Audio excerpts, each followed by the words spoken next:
27 February हा मराठी भाषा गौरव दिन म्हणून साजरा करण्यात येतो. याच दिवसाला काही जण मराठी राजभाषा दिन असं सुद्धा म्हणतात, परंतु हे दोन्ही वेगवेगळे दिवस आहेत.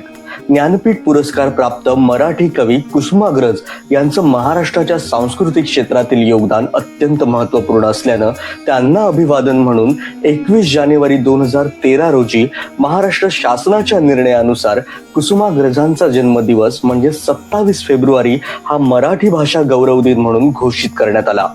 तर महाराष्ट्र सरकारच्या सामान्य प्रशासन विभागानं 10 एप्रिल 1997 रोजी काढलेल्या एका परिपत्रकात 1 मे हा मराठी राजभाषा दिन म्हणून साजरा करण्यात यावा अशा सूचना दिल्या. तसा महाराष्ट्र राज्याची स्थापना झाल्यापासूनच मराठी राजभाषा दिन 1 मे रोजी साजरा करण्यात येत होता, परंतु कालांतरानं तो विस्मृतीत गेला आणि त्याची आठवण करून देण्यासाठी 1997ला शासनाला पुन्हा एकदा परिपत्रक काढावं लागलं. धन्यवाद.